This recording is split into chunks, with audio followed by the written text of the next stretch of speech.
Hi friends, snacks ತಿನ್ಬೇಕು ಅನಿಸ್ತಾ ಇದೆಯಾ? ಅದೇ ಗೋಲ್ಗಪ್ಪ, ಅದೇ ಪಾನಿಪುರಿ, ದಹಿಪುರಿ ತಿಂದು ಬೇಜಾರಾಗಿದ್ಯಾ? ಏನಾದ್ರೂ ಹೊಸದಾಗಿರುವಂತ ಸ್ನಾಕ್ಸ್ ಟ್ರೈ ಮಾಡ್ಬೇಕು ಅಂತ ಅನಿಸ್ತಾ ಇದೆಯಾ? ಹಾಗಾದ್ರೆ ಈ ರೆಸಿಪಿ ನಿಮ್ಗಾಗಿ.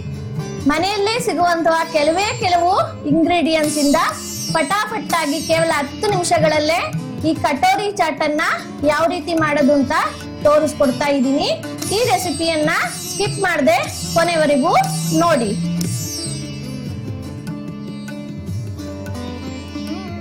ನಮಸ್ಕಾರ ಸ್ನೇಹಿತರೆ, ನಮ್ಮ ನಿರೀಕ್ಷೆ ಟಿವಿ ಕುಕಿಂಗ್ ಚಾನಲ್ಗೆ ಆತ್ಮೀಯ ಸ್ವಾಗತ.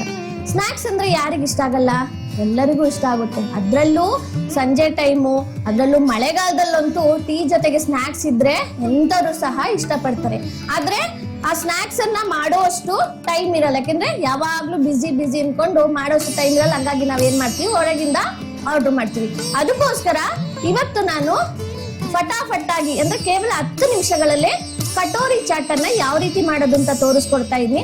ಅದನ್ನು ನಾನಿಲ್ಲಿ ಗೋಧಿ ಹಿಟ್ಟನ್ನ ಬಳಸ್ತೇ ಇಲ್ಲ, ಮೈದಾನ ಬಳಸ್ತಾ ಇಲ್ಲ, ರವೆಯನ್ನ ಬಳಸ್ತಿಲ್ಲ, ಜೊತೆಗೆ ಎಣ್ಣೆಯಲ್ಲೂ ಸಹ ಕರಿದೇನೆ ತುಂಬಾ ಈಸಿಯಾಗಿ ನಾನು ಪಡ್ಡಿ ನಂಚಿದೆಯಲ್ವಾ ಅದ್ರಲ್ಲಿ ಈ ಕಟೋರಿ ಚಾಟ್ ಅನ್ನ ಇನ್ಸ್ಟಂಟ್ ಆಗಿ ಯಾವ ರೀತಿಯಾಗಿ ಮಾಡೋದು ಅಂತ ನಿಮ್ಗೆ ತೋರಿಸ್ಕೊಡ್ತಾ ಇದ್ದೀನಿ. ಇದುವರೆಗೂ ಚಾನೆಲ್ ನ ಸಬ್ಸ್ಕ್ರೈಬ್ ಮಾಡದೇ ಇರೋರು ದಯವಿಟ್ಟು ಚಾನೆಲ್ ನ ಸಬ್ಸ್ಕ್ರೈಬ್ ಮಾಡಿ, ಪಕ್ಕದಲ್ಲಿರುವಂತ ಬೆಲ್ ಗಂಟೆ ನೋಡ್ತೀವಿ. ಇದರಿಂದ ನಾವು ಮಾಡುವಂತ ಹೊಸ ರೆಸಿಪಿಗಳು ಆದಷ್ಟು ಬೇಗ ನಿಮ್ಮನ್ನ ತಲುಪುತ್ತೆ. ಬನ್ನಿ ಈಗ ರೆಸಿಪಿಯನ್ನ ಮುಂದುವರಿಸೋಣ. ಈಗ ಈ ಚಾಟ್ ಅನ್ನ ಮಾಡೋಕೆ ನಾನು ಮೊದಲಿಗೆ ಇಲ್ಲಿ ಅಕ್ಕಿ ಹಿಟ್ಟನ್ನ ಅಂದ್ರೆ ಇದಕ್ಕೆ ಬೇಕಾಗಿರುವಂತ ಬ್ಯಾಟರ್ನ ರೆಡಿ ಮಾಡ್ಕೊಳ್ಬೇಕಲ್ಲ, ಅದಕ್ಕೋಸ್ಕರ ಮೊದಲಿಗೆ ನಾನು ಇಲ್ಲಿ ಅಕ್ಕಿ ಹಿಟ್ಟನ್ನ ತಗೊಂಡಿದ್ದೀನಿ. ಒಂದು ಬೌಲಲ್ಲಿ ಅಕ್ಕಿ ಹಿಟ್ಟನ್ನ ತಗೊಂಡಿದ್ದೀನಿ. ಈಗ ಅದನ್ನ ಹಾಕೊಳ್ತಾ ಇದ್ದೀನಿ. ನೋಡ್ತಾ ಇದ್ದೀರಲ್ವಾ? ಯಾಕೆಂದ್ರೆ ಅಕ್ಕಿ ಹಿಟ್ಟು ಏನಾಗುತ್ತೆ ಅಂದ್ರೆ ಕ್ರಿಸ್ಪಿನೆಸ್ ಕೊಡುತ್ತೆ, ಅದಕ್ಕೋಸ್ಕರ ಹಾಕೊಳ್ತಾ ಇದ್ದೀನಿ. ನಂತರ ಇಲ್ಲಿ ನಾನು ಒಂದು 2 ಸ್ಪೂನ್ ಅಷ್ಟು ಕಡಲೆ ಹಿಟ್ಟನ್ನ ಕೊಡ್ತಾ ಇದ್ದೀನಿ. ಇದು ಒಳ್ಳೆ ಟೆಕ್ಸ್ಚರ್ ಕೊಡುತ್ತೆ. ನೋಡ್ತಾ ಇದ್ದೀರಲ್ವಾ?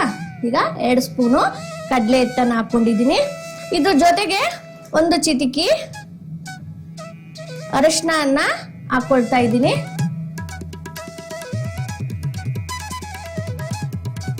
ಒಂದು ಅರ್ಧ ಸ್ಪೂನ್ ಅಷ್ಟು ಹಾಕೊಂಡಿದ್ದೀನಿ ಕಲ್ಲರಿಗೋಸ್ಕರ. ನಂತರ ಇಲ್ಲಿ ನಾನು ಒಂದು 1/2 ಸ್ಪೂನು ರೆಡ್ ಚಿಲ್ಲಿ ಪೌಡರ್ನ ಹಾಕೊಳ್ತಾ ಇದ್ದೀನಿ.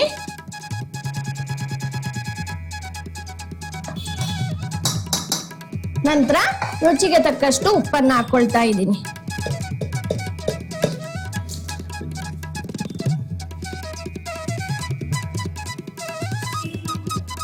ಈಗ ಇದೆಲ್ಲದನ್ನು ಕ್ಲೀನ್ ಆಗಿ ಮಿಕ್ಸ್ ಮಾಡ್ಕೊಳ್ಳೋಣ. ಇವಾಗ ಸ್ವಲ್ಪನೇ ಹಾಕೊಂಡ್ಬಿಟ್ಟು ಇದನ್ನ ಮಿಕ್ಸ್ ಮಾಡ್ಕೊಳ್ಳೋಣ. ಒಂದೇ ಸತಿ ಯಾವತ್ತು ನಾವು ನೀರನ್ನ ಹಾಕೊಳಕ್ ಹೋಗ್ಬಾರ್ದು, ಯಾಕೆಂದ್ರೆ ಅದೇನಾಗ್ಬಿಡುತ್ತೆ, ತೆಳುವಾಗ್ಬಿಡುತ್ತೆ. ಅದರಿಂದ ಸ್ವಲ್ಪನೇ ನೀರನ್ನ ಹಾಕೊಂಡು ಮಾಡ್ಕೊಳ್ಳೋಣ. ಈಗ ಮತ್ತೆ ಸ್ವಲ್ಪ ನೀರನ್ನ ಹಾಕೊಂಡ್ಬಿಟ್ಟು ಮಿಕ್ಸ್ ಮಾಡ್ಕೊಳ್ತಾ ಇದ್ದೀನಿ. ಯಾವುದೇ ಲಂಪ್ಸ್ ಇರಬಾರ್ದು, ಅಂದ್ರೆ ಗಂಟುಗಳು ಇರಬಾರ್ದು. ಆ ರೀತಿಯಾಗಿ ಚೆನ್ನಾಗಿ ಮಿಕ್ಸ್ ಮಾಡ್ಕೊಳ್ಳಿ.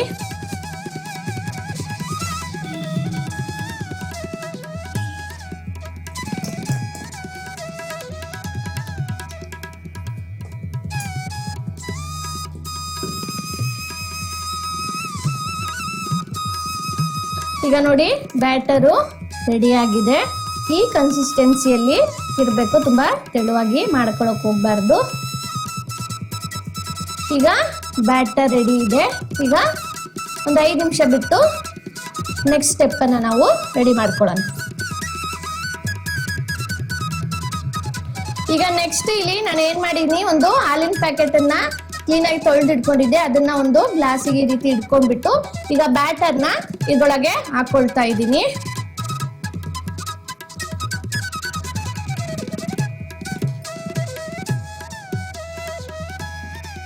ಕಾಣಿಸ್ತಾ ಇದೆಯಲ್ವಾ?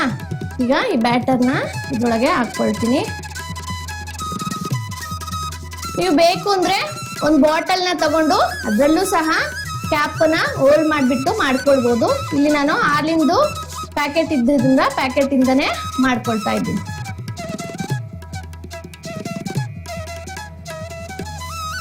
ಈಗ ಈ ರೀತಿ ನಾನು ಪ್ಯಾಕೆಟಿಗೆ ಹಾಕೊಳ್ತಾ ಇದ್ದೀನಿ. ನೋಡ್ತಾ ಇದ್ದೀರಲ್ವಾ. ಈಗ ಇದನ್ನ ಈ ರೀತಿಯಾಗಿ ಫೋಲ್ಡ್ ಮಾಡ್ಕೊಳ್ತೀನಿ. ಫೋಲ್ಡ್ ಮಾಡ್ಕೊಂಡಿದ್ದಕ್ಕೆ ರಬ್ಬರನ್ನು ಹಾಕ್ಕೊಳ್ತಾ ಇದ್ದೀನಿ.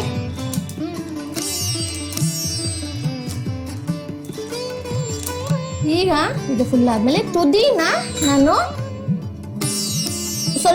ಸ್ವಲ್ಪ ಕಟ್ ಮಾಡ್ಕೊಳ್ತೀನಿ. ತುದಿ ಒಂದು ಚೂರು ಕಟ್ ಮಾಡ್ಕೊಳ್ಳಿ, ಜಾಸ್ತಿ ಎಲ್ಲ ದಪ್ಪ ಇರಬಾರ್ದು, ತೆಳು ಇರ್ಬೇಕು. ಅದಕ್ಕೋಸ್ಕರ ನೋಡ್ತಾ ಇದ್ರಲ್ಲ, ಇಷ್ಟು ಕಟ್ ಮಾಡ್ಕೊಂಡಿದ್ದೀನಿ. ಈಗ ನಾನು ಸ್ಟವ್ ಮೇಲೆ ಒಂದು ಪಡ್ಡಿನಂಚನ್ನ ಇಟ್ಟಿದ್ದೆ. ಈಗ ಸ್ವಲ್ಪ ಬಿಸಿ ಆದ್ಮೇಲೆ ಆಯಿಲ್ ಅನ್ನು ಹಾಕೊಳ್ತಾ ಇದ್ದೀನಿ. ಫಸ್ಟಿಗೆ ಒಂದು ಸ್ವಲ್ಪ ಹಾಕೊಳ್ಬೇಕಷ್ಟೇ, ಜಾಸ್ತಿ ಎಲ್ಲ ಸ್ವಲ್ಪ ಹಾಕೊಳ್ಬೇಕು. ಈಗ ಅದನ್ನ ಕ್ಲೀನಾಗಿ ಈ ರೀತಿ ಒರೆಸ್ಕೊಳ್ತಾ ಇದ್ದೀನಿ.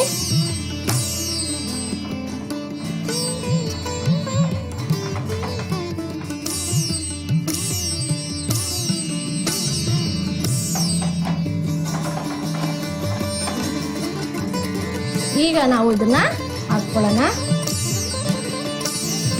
ನೋಡ್ತಾ ಇದ್ದೀರಲ್ವಾ, ಈ ರೀತಿಯಾಗಿ ಹಾಕೊಳ್ಬೇಕು.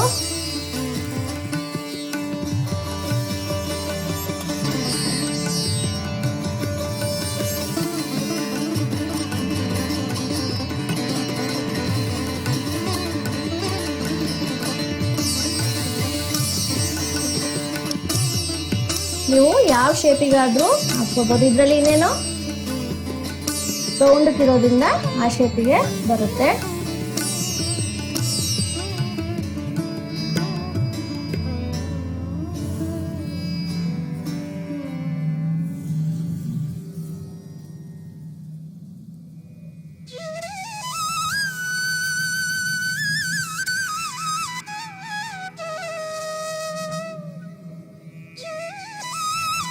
ನೋಡ್ತಾ ಇದ್ರಲ್ವಾ,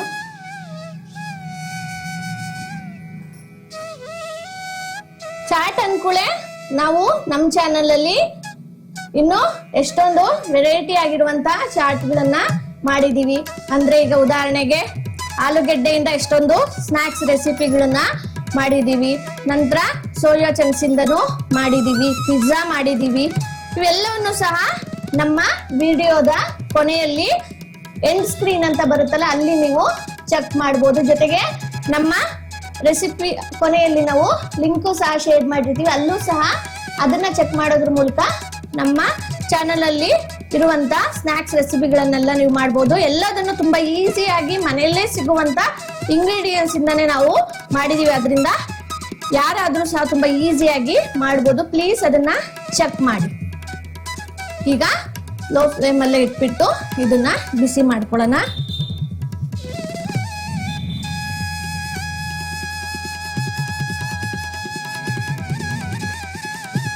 ನೋಡ್ತಾ ಇದ್ರಲ್ಲ ಎಷ್ಟು ಚೆನ್ನಾಗಿ ಬೆಂದಿದೆ ಅಂತ. ಈಗ ನಾವು ಇದನ್ನ ಒಂದು ಪ್ಲೇಟಿಗೆ ತೆಗೆದಿಟ್ಕೊಳ್ಳೋಣ. ಈ ರೀತಿಯಾಗಿ ನೀವು ಈ ಅಪ್ಪೆ ಪ್ಯಾನ್ ಅಂದ್ರೆ ಈ ಪಡ್ಡಿನಂಚಲ್ಲಿ ಮಾಡ್ಕೊಂಡು ನಂತರ ನೀವು ಇದನ್ನ ಎಣ್ಣೆಯಲ್ಲಿ ಫ್ರೈಯೂ ಸಹ ಮಾಡ್ಕೊಳ್ಬಹುದು. ಅಷ್ಟೇ ಅಲ್ಲದೆ ಇದನ್ನ ಈ ರೀತಿ ಮಾಡ್ಕೊಂಡು 4-5 ದಿವಸ ಸಹ ನಾವು ಒಂದು ಟೈಟ್ ಬಾಕ್ಸ್ ಅಲ್ಲಿ ಕ್ಲೀನ್ ಆಗಿ ಪ್ಯಾಕ್ ಮಾಡಿ ಇಟ್ಕೊಳ್ಬಹುದು. ನೋಡ್ತಾ ಇದ್ದೀರಲ್ವಾ,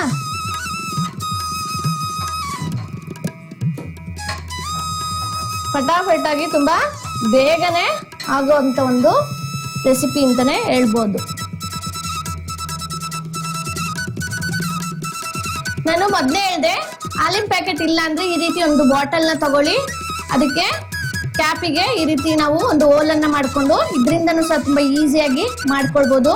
ನೋಡ್ತಾ ಇದ್ರಲ್ವಾ, ಈ ರೀತಿಯಾಗಿ ನಾವು ಮಾಡ್ಕೊಳ್ಬಹುದು.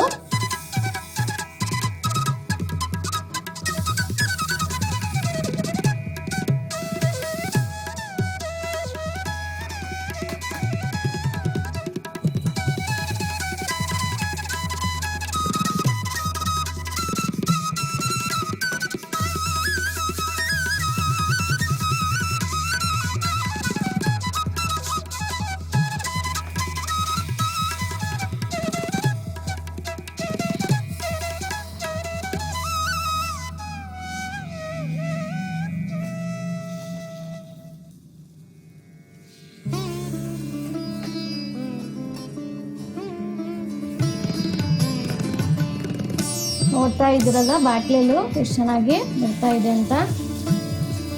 ಈ ರೀತಿ ಹೋಲ್ ಮಾಡ್ಕೊಳ್ಳಿ. ಇದು ಇನ್ನು ಈಸಿ.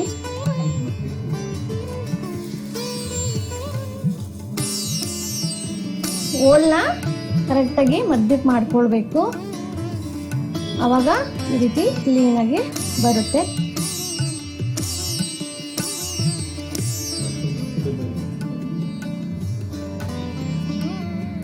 ಈ ತರ ಬಾಟ್ಲಿ ಸಿಗ್ಲಿಲ್ಲ ಅಂದ್ರೆ ನಾನು ಮೊದ್ಲಿಗೆ ಹೇಳಿರೋ ಪ್ರಕಾರ ಹಾಲಿನ ಪ್ಯಾಕೆಟ್ ಇದ್ರೆ ಅಥವಾ ಪ್ಲಾಸ್ಟಿಕ್ ಕವರ್ ಇದ್ರೆ ಅದರಲ್ಲೂ ಸಹ ಈ ರೀತಿಯಾಗಿ ನೀವು ಮಾಡ್ಕೊಳ್ಬಹುದು.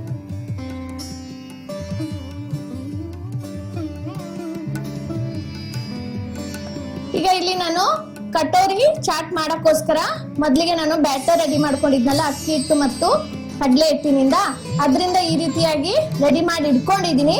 ಈಗ ಇದಕ್ಕೆ ಬೇಕಾಗಿರುವಂತ ಸ್ಟಫಿಂಗ್ ಅನ್ನ, ಅಂದ್ರೆ ಈ ಕಟೋರಿ ಚಾಟಿಗೆ ಬೇಕಾಗಿರುವಂತ ಸ್ಟಫಿಂಗ್ ಅನ್ನ ಈಗ ನಾವು ಮೊದಲಿಗೆ ರೆಡಿ ಮಾಡ್ಕೊಳ್ಳೋಣ.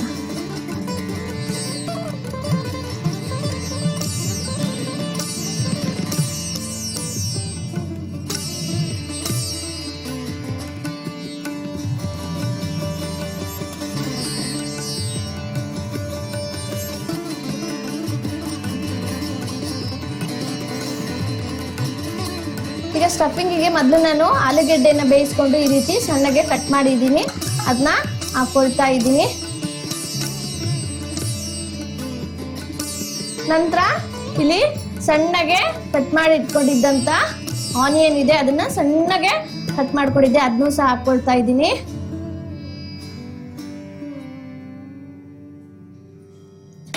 ನಂತರ ಟೊಮಾಟೊ ಹಣ್ಣನ್ನು ಸಣ್ಣ ಕಟ್ ಮಾಡ್ಕೊಂಡಿದ್ದೆ, ಅದನ್ನೂ ಹಾಕೊಳ್ತಾ ಇದ್ದೀನಿ. ಅದಾದ್ಮೇಲೆ ನಾನು ಕ್ಯಾಪ್ಸಿಕಮ್ ಕಲರ್ ಕ್ಯಾಪ್ಸಿಕಮ್ ಇತ್ತು, ಅದನ್ನು ಸಹ ಈ ರೀತಿ ಸಣ್ಣಗೆ ಕಟ್ ಮಾಡ್ಕೊಂಡಿದ್ದೆ, ಅದನ್ನು ಹಾಕೊಳ್ತಾ ಇದ್ದೀನಿ. ನೀವು ಬೇಕು ಅಂದ್ರೆ ಇನ್ನು ಬೇರೆ ವೆಜ್ಜೀಸ್ ಅನ್ನು ಸಹ ಹಾಕೊಳ್ಬಹುದು. ಈಗ ಸಣ್ಣಗೆ ಕಟ್ ಮಾಡ್ಕೊಂಡಿರುವಂತ ಗ್ರೀನ್ ಚಿಲ್ಲಿಯನ್ನ ಹಾಕೊಳ್ತಾ ಇದ್ದೀನಿ. ನಂತರ ಇಲ್ಲಿ ನಾನು ಪ್ರೊಮೋಗ್ರಾನೇಟ್ ಅಂದ್ರೆ ದಾಳಿಂಬೆ ಹಣ್ಣು ಇತ್ತು, ಅದನ್ನು ಸಹ ಹಾಕೊಳ್ತಾ ಇದ್ದೀನಿ.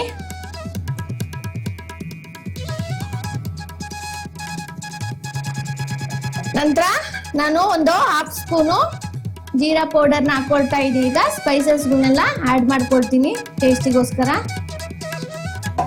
ಇದಾದ ನಂತರ ಒಂದು 1/2 ಸ್ಪೂನು ಬ್ಲ್ಯಾಕ್ ಸಾಲ್ಟ್ ಅನ್ನ ಹಾಕೊಳ್ತಾ ಇದ್ದೀನಿ. ನಂತರ ಒಂದು 1/2 ಸ್ಪೂನು ಚಾಟ್ ಮಸಾಲನ್ನ ಹಾಕೊಳ್ತಾ ಇದ್ದೀನಿ. ಇದಾದ್ಮೇಲೆ ಒಂದು 1/2 ಸ್ಪೂನು ರೆಡ್ ಚಿಲ್ಲಿ ಪೌಡರ್ನ ಹಾಕೊಳ್ತಾ ಇದ್ದೀನಿ.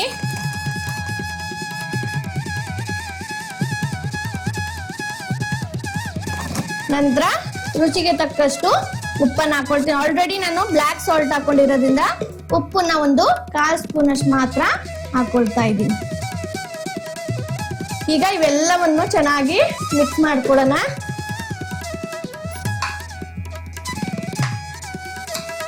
ನೋಡ್ತಾ ಇದ್ರಲ್ಲ, ಈ ರೀತಿ ಚೆನ್ನಾಗಿ ಮಿಕ್ಸ್ ಮಾಡ್ಕೊಳ್ಳಿ. ನಾವು ಹಾಕಿರುವಂತ ಸ್ಪೈಸಸ್ ಎಲ್ಲ ಕಡೆನೂ ಮಿಕ್ಸ್ ಹತ್ಕೊಳ್ಬೇಕು, ಆ ರೀತಿ ಚೆನ್ನಾಗಿ ಮಿಕ್ಸ್ ಮಾಡ್ಕೊಳ್ಳಿ. ಇದ್ರ ಜೊತೆಗೆ ನಾನು ಸ್ವಲ್ಪ ಟೊಮೆಟೊ ಸಾಸನ್ನ ಹಾಕೊಳ್ತಾ ಇದ್ದೀನಿ. ಈಗ ಇದೆಲ್ಲದನ್ನು ಚೆನ್ನಾಗಿ ಮಿಕ್ಸ್ ಮಾಡ್ಕೊಳ್ಬೇಕು.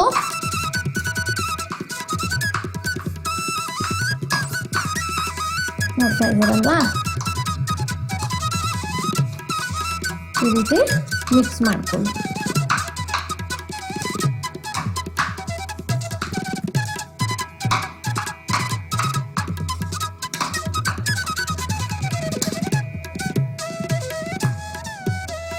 ನೀವು ಬೇಕು ಅಂದ್ರೆ ಆಲೂಗೆಡ್ಡೆನ ಸ್ವಲ್ಪ ಸ್ಮ್ಯಾಶ್ ಮಾಡ್ಕೊಬಹುದು, ಇಲ್ಲ ಹೀಗೆ ನಡೆಯುತ್ತೆ ಅಂದ್ರೂ ನೀವು ಇದೇ ರೀತಿಯಾಗಿ ಅಲ್ಲಿ ಕಟೋರಿ ಚಟ್ನಿಗೆ ಹಾಕೊಳ್ಬಹುದು.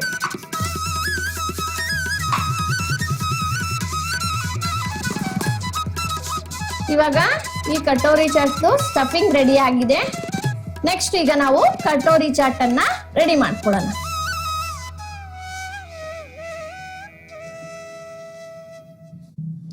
ಈಗ ಸ್ಟಫಿಂಗ್ ಅನ್ನ ಇದಕ್ಕೆ ಫಿಲ್ ಮಾಡ್ಕೊಳ್ತಾ ಇದೀನಿ. ಕಾಣಿಸ್ತಾ ಇದೆಯಲ್ಲ, ಈ ರೀತಿ ಫಿಲ್ ಮಾಡ್ಕೊಳ್ಳಿ.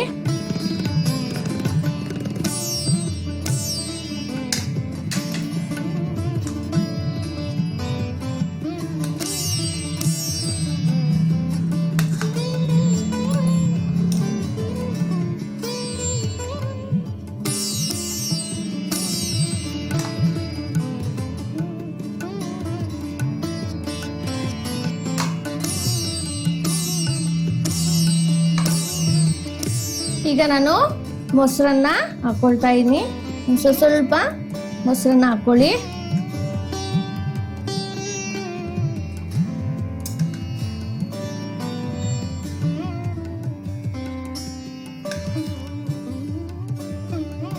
ಚೂರ ಮೊಸರನ್ನ ಹಾಕೊಂಡ್ರೆ ಈ ಕಟೋರಿ ಚಟಿಗೆ ದಹಿ ಇದ್ರೇನೆ ಚಂದ.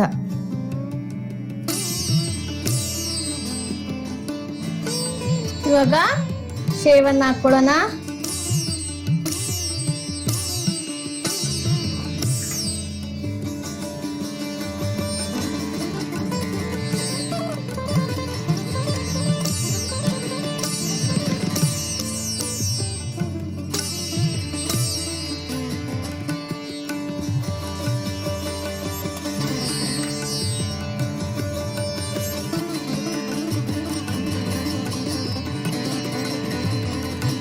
ಈಗ ನಾನು ಕೊನೆಯದಾಗಿ ಮೇಲಿನಿಂದ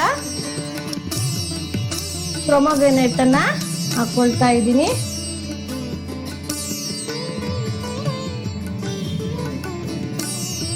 ಪೊಮೊಗ್ರಾನೇಟ್